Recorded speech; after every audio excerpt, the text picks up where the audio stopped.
these are the two examples I came up with kind of on my own, and we can practice with that.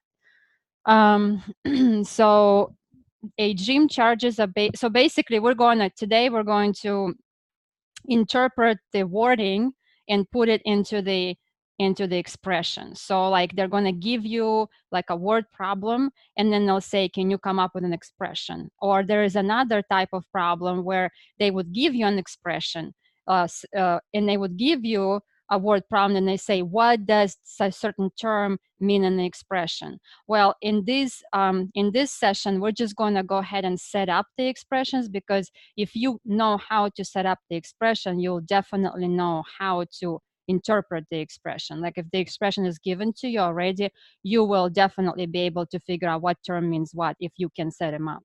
So, for this example, we're just going to try to set up the expression. So I'm going to read it. A gym charges a base membership of $9.95 per month. The base membership does not include group exercise classes nor the use of the tanning beds.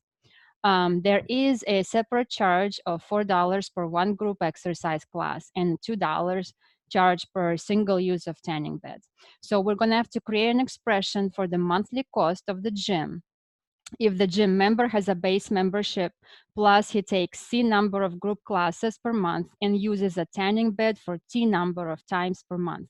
So basically, we have a base membership. So what I usually do personally, like if I try to solve any kind of problem, as I'm reading it the first time, I'm jotting down my numbers, because I know I'm going to have to work with the numbers. So like I would read, a gym charges a base membership of $9.95 per month. Before I even go anywhere further, I say $9.95 per month. I just jot down the basics that I'm working with. Then the base membership, blah, blah, blah, does not include the exercise classes. So then I find another number. My next number is $4 per group exercise class. Group exercise class. Next is $2. Then I have a $2 charge per tanning. So then they want us to come up with an expression of what a gym member would spend if they use, so many group classes and so many tannings, and they tan so many times. So they want us to use, for group exercise class, they want us to use C. So C. And then T for number of tanning that they do. So what's the first thing that we need to come up expression for? It's definitely going to be $9.95. $9.95 is the base price. So this is what a gym member pays no matter what. I mean, whether they go attend the gym or don't attend the gym, whether they go to group exercise class or tanning, they're going to have to pay it. They might be in the contract or whatever. So $9.95 is definitely present there, right? So, and then say one day they attend the class, third day they attend the class, fifth day they attend the class, 10th day they attend the class, so there's how many classes. So, and each time they attend the class, it's $4. Four, so etc., right? So same thing with the tanning. So they can attend tanning maybe say 5 times or whatever, and then it's going to be 2, 2, 2, 2. So they obviously don't tell you how many times they attend the class, but they just say it's going to be so many. So the number of classes they attend will be C. So we're going to have C. And then since we're expressing it in dollar amount, so the expression has to be in the same unit. So you cannot use, you add classes to dollars to tanning. I mean, it's just not going to work. So you pick your unit that you're going to express your equation or expression, and you're just going to stick with that unit. So in this case, we're going to use dollars, because everything is given to us in dollars. We have $9.95 per month. That's a dollar amount. We have $4 per group exercise, and then we have $2 per tanning, per usage of tanning. So therefore, we're going to express everything in dollar signs. right? So yeah, if you guys have any questions, feel free to comment and I'll answer in the chat. So it's going to be 995 plus so many classes of exercise plus so many tanning. So, but we need to express it in dollars. So to express it in dollars, we're going to have to, so if we have like 4 tanning classes, it's going to be something like 4 times 4. If we have 5 tanning classes, it's going to be something like 5 times 4, etc. Right? So, or instead of putting the number of tanning classes, for reason because we don't know, we're going to use C. So in this case, it's going to be $4 times C number of classes. And then same thing we're going to do with tanning. So it doesn't tell us how many times they tanned. It just tells us instead of using the exact number that the member tanned, we're just going to call it T. It could be 1, it could be 2, it can be 5, it could be 25. I don't know if they want to be really tan, right? But it doesn't matter, we're going to call it T. And every time they use tanning bed, the gym charges them $2, $2, right? So it's going to be a multiplication expression. It's going to be like 2 times T. It's going to be the dollar amount that they charge per one time usage times the number of times that the client or a member uses that tanning bed. So we're going to put T right here. So this is going to be our expression for this particular problem. So we can apply it pretty much to any gym member that goes to that gym, you know. Like if, I mean, unless they offer some other services, which they don't tell about, but this is an expression where that can be applied to the particular gym, to various gym members. So so this is one example that I wanted to go over. Do you guys have any questions, or you want me to explain anything else on this thing here? Oh, why the 4 and 2? So read your question one more time. And $4, this is $4. It stands for the how much money the member pays for using a group exercise class, right? So the amount of classes that they use would be C. That's what they want us to use, is C. And then every time a gym member uses a class, the gym is going to charge him or her $4. So that's why 4, in order to express how much money did a client or did a member spend on classes for that particular month, it will be 4 times the number of classes that that particular member attended, because it's $4 per one class. Yeah, you got it? Okay, and then the same thing stands for 2. It's $2 per one usage of the tanning bed. So if they went 5 times, it'll be 2 times 5, or 2 times T. So okay, good. So if there are no more questions, I can move on to my next example. So okay, let me pull up my next example.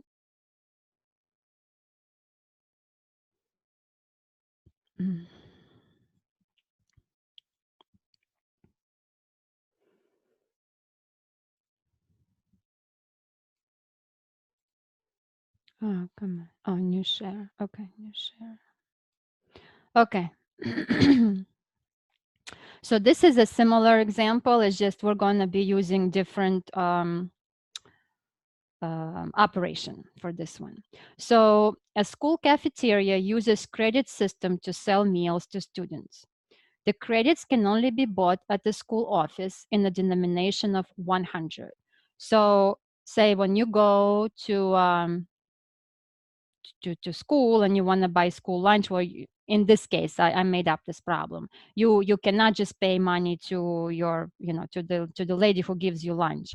You kind of have to go to the office. You're going to have to purchase 100 credits, whatever that might cost. And then you put it maybe on your card. And then when you go through your lunch, options, whatever you pick, they just take the number of credits off of your card, and then you just keep going at it. So when you go and buy the credits, you buy it in a denomination of 100 credits.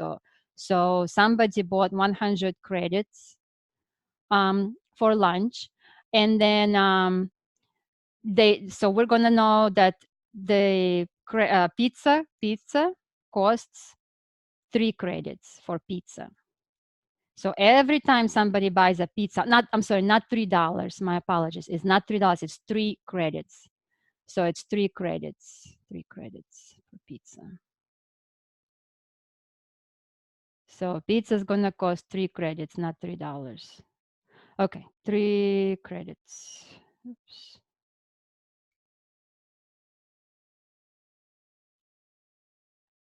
Pizza. And then a drink is gonna cost 2 credits. So 2 credits. Drink. And then burger costs 4 credits.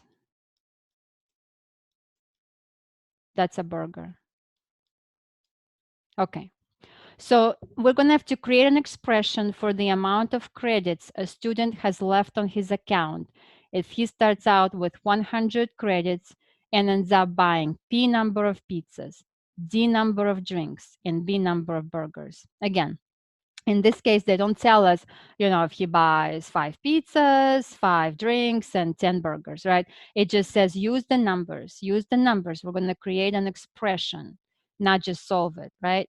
So we're going to start with 100 credits. So somebody has 100 credits. So we're going to start with that. Since every time that student buys something, the credits get deducted. They don't get added to his account, right? They get deducted. It's like spending money. When you go out to the store and you're trying to buy something, well, the salesperson doesn't give you money. He gives you the thing you're trying to buy, but you give the money back out to the salesperson. So the expression that we need to use, or the operation, is subtraction, right? We give it away. We don't add it. We give it away. So so you start off with 100 credits, and then you're giving away credits, or you exchange your credits for whatever you want to buy. So the pizzas, they say number of pizzas mark it as P, the number of drinks mark it as D, and the number of burgers mark it as B, right? So if a person decides to buy 1 pizza, it's going to be 3 credits times 1 pizza, right? If the person is going to decide to buy 2 pizzas, it's going to be 3 credits times 2 pizza, right? Etc. Same thing with drinks. If a person decides to buy 2 drinks, in a week period of time, right, it's going to have to spend 2 credits on 2 drinks.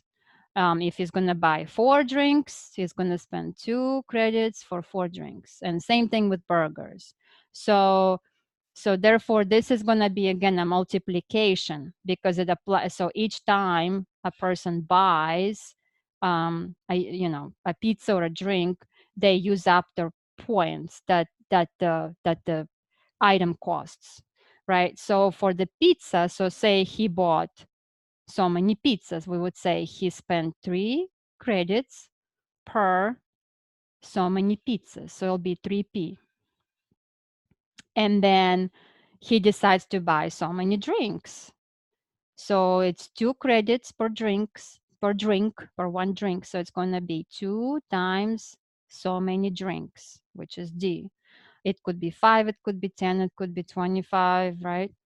And then next thing that he's buying would be the burger. Okay, so it's going to be 4. So each burger costs 4 credits. So it'd be 4 times so many burgers, right? So it'll be like times 2, times 5, times 10, or just B. So this is the expression for how much credits would students have left, say at the end of the month, or at the end of the period that whatever they're trying to account for. Maybe it could be a week, it could be a month, it could be 2 months, it doesn't matter, or when, you know. So, and then what we'll figure out is how many credits a person has left for them. So this is our expression. Does anybody have any questions on that?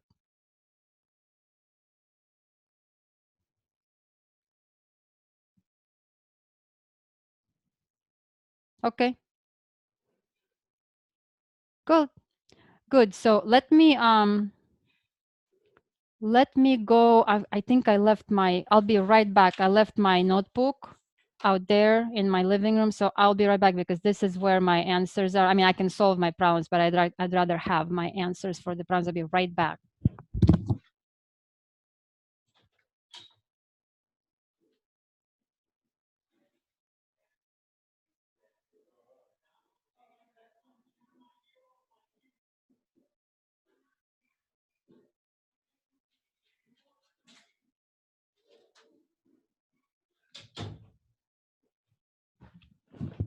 Okay, guys, sorry about that. Let me go ahead and share the actual problem that I gave you to do. Okay, so let's see. Where's that? Problem 1. Okay, and I'm gonna go ahead and share that.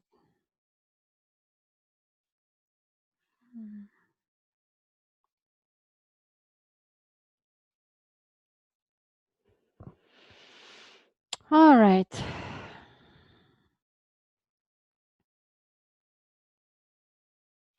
I don't know what happened to my chat. Let me see. Chat disappeared. Chat, where are you? Okay, good.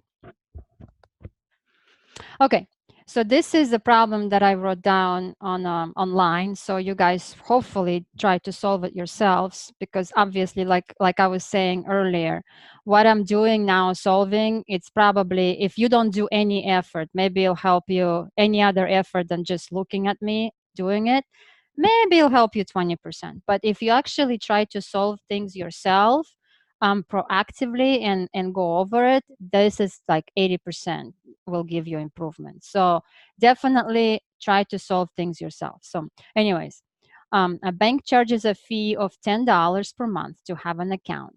In addition, there's a charge of $0.05 per check written. Which of the following represents the total charge in dollars to have an account for 1 month in which n checks have been written, right? So it's very similar problem to an example that we just did. So a bank charges a fee of $10 per month. So the customer cannot get away but to pay that $10 a month. That's a base fee that they have to pay. Plus there is a charge of $0.05 per check. Okay. So which of the following represents the total charge in dollars to have an account for 1 month in which n checks have been written? So, and we want to use n for the number of checks. So it's very straightforward again. We're going to set up this problem as $10. We're going to set it up in dollars because it's given to us in dollars, right? We're not going to set it up in numbers of checks or how many times he went to the bank. You know, we got $10 per month charge and then 0.05 dollars per check written. So the base fee is 10. And then because he's going to get charged more, so it's going to be, the amount is going to be added to his base charge based on how many checks he wrote. We're going to have to add the number of checks or the amount that he paid for a check. So we're not going to subtract it, because if the bank was nice and the bank said, yeah, the base charge is 10, but if you write a check, we're going to subtract the 5 cents each time you write a check from your base amount. That would have been negative, right? But because the bank adds more amount of money that the customer has to pay with each check, we're going to have to add it to the $10 that he's already going to pay to begin with. So $10 plus 0.05 that he has to pay per each check times the number of checks that he has to write. So this is the expression. Pretty easy. And the solution is C, 10 plus 5n. Okay, did you guys get that answer too?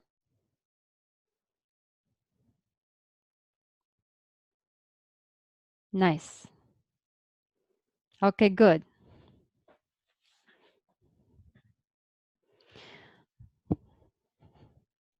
Okay, so now we're gonna go ahead and do next problem. If everybody's good with this one.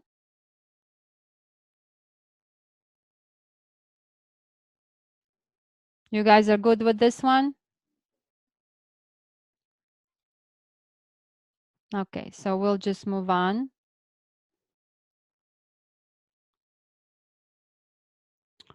Let me see, I'm gonna share another thing.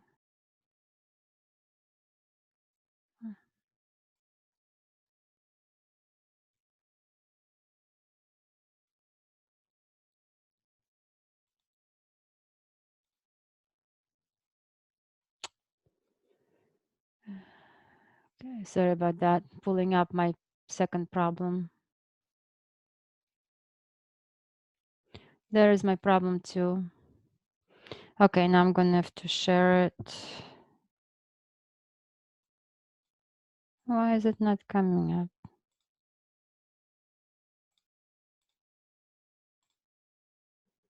Okay, there it is, share. Okay, so hopefully you guys can see my second problem.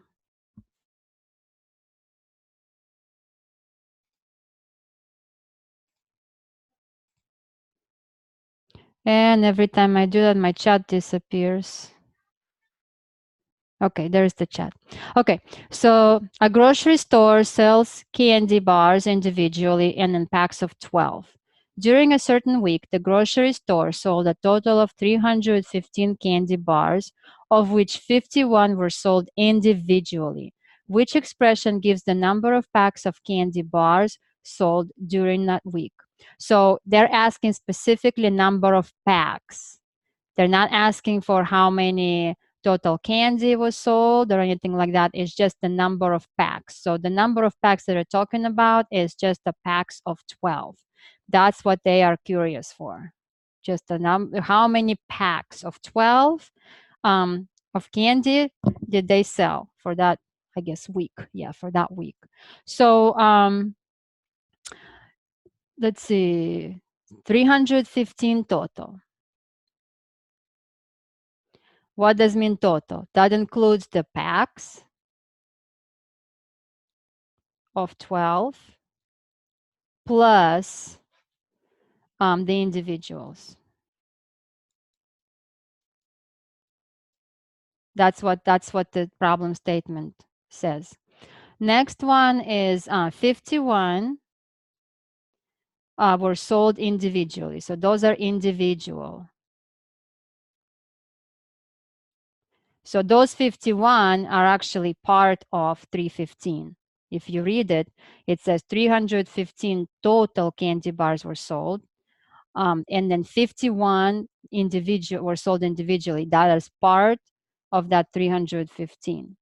So we need to find out expression that gives the number of packs of candy bars, the packs. So the key is number of packs of candy bars that was sold. So how are we going to do that? So again, it's not the number of candies that was sold, but number of packs that was sold.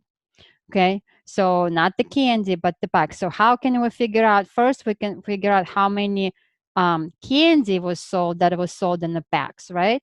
So if we have the 315 total and then 51 individual, we can actually figure out how many candies were sold in packs, right? By just doing a subtraction. So it'll be 315 minus 51. 315 minus 51 is actually, this is number of candy, number of candy sold in packs, right? So we start with that. And then they want to know how many packs of candy was sold. And we know that there are 12. So there are 12 pieces or 12 candy. I would say 12 candies in a pack, right? So if we know how many individual pieces of candy was sold in packs, which is 315 minus 51, we can figure out how many packs of 12 were sold by dividing this expression, 315 minus 51, by 12. So if we want to figure out how many packs of 12 were sold, it's going to be 315 minus 51 divided by 12. Okay, so that is our answer. And I think it's answer D. Yeah. So this is answer D here. So did you guys get the same answer? Nice. Okay, good. So I guess if there are no questions, this is problem 2, I think. I can move on to problem 3. So let's see.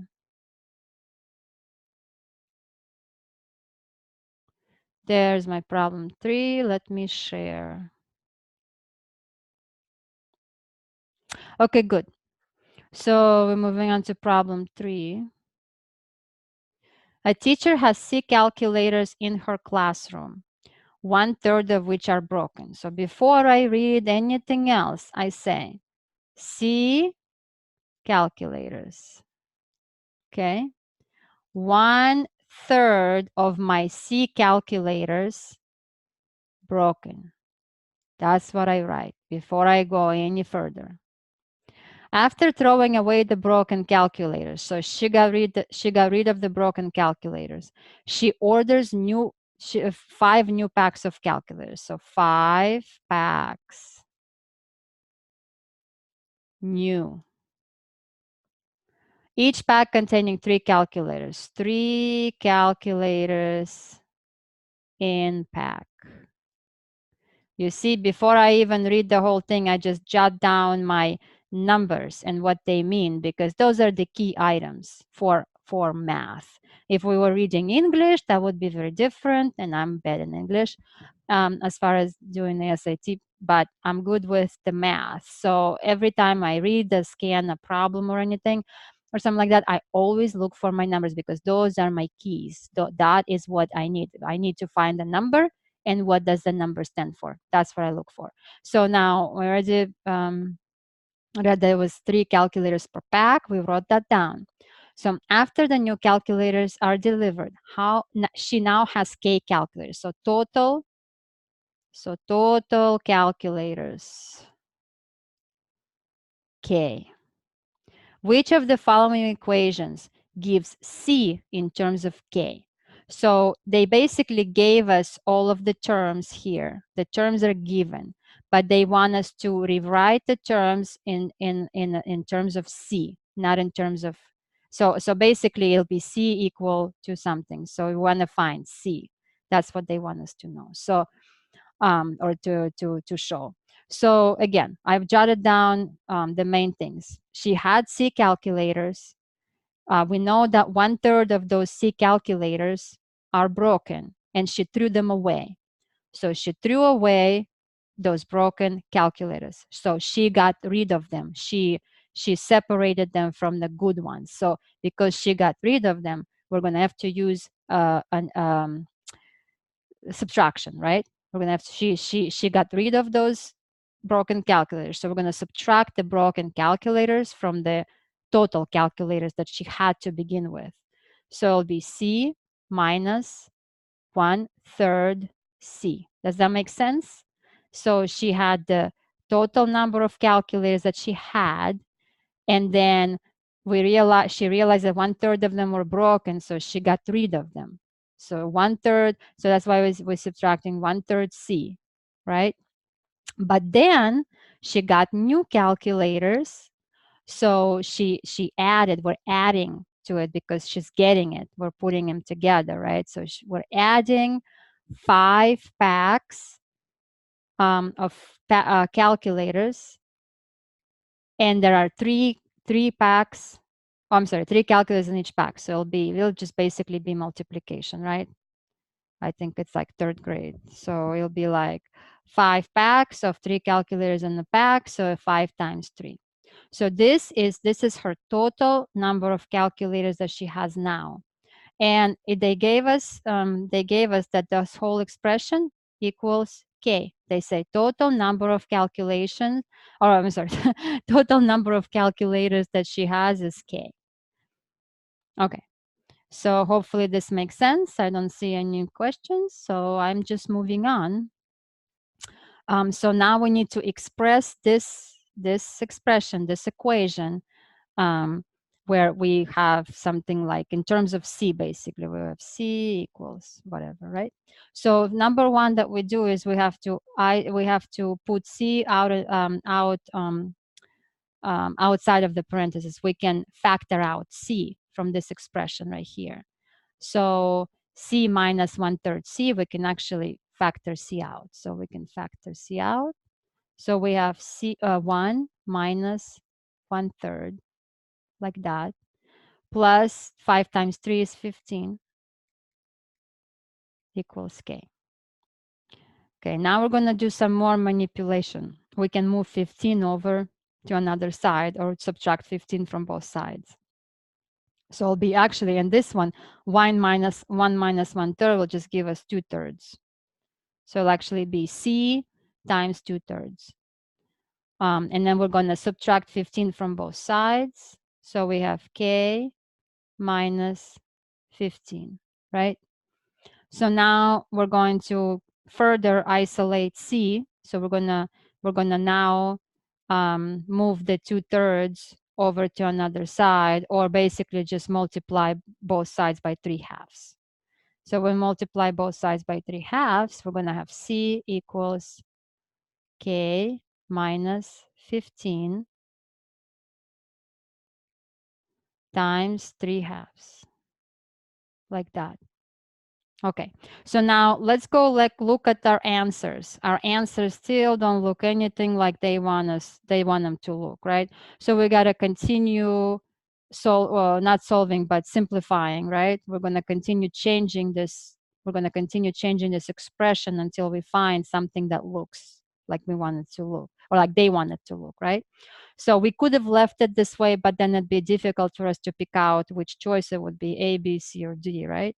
So we're going to keep going. So now we're going to open a parenthesis, and we're going to multiply both terms by 3/2. So in this case, actually, we're going to multiply both terms by 3, because they have, in some cases, it looks like it's a fraction. So that is given to us. So it's going to be 3 times K is 3K minus 15 times 3 is 45.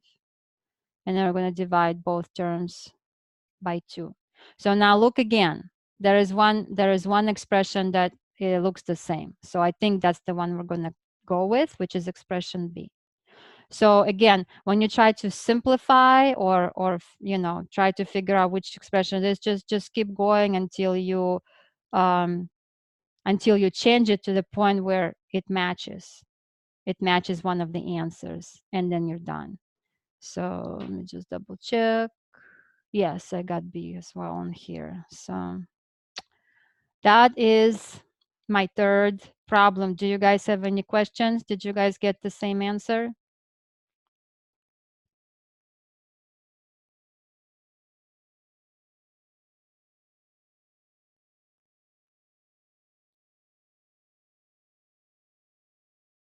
Okay, good.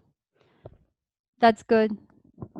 Well, that's why we're here, right? That's why we're here practicing. So, well, good guys. So it's coming on to 8:40 almost, and we're done with our 5 problems. We actually, with between the 2 examples and the 3 problems that I gave you, we covered 5 problems. So you guys have a lot to study, and also every session I'm recording. So I'm actually going to post a link to the recorded session and sessions in order if somebody wants to go back and check it out, review, whatever.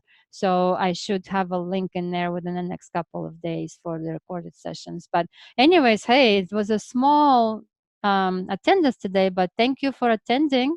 I appreciate you. Arena, you made it to all 3 sessions. That's awesome job. Well done.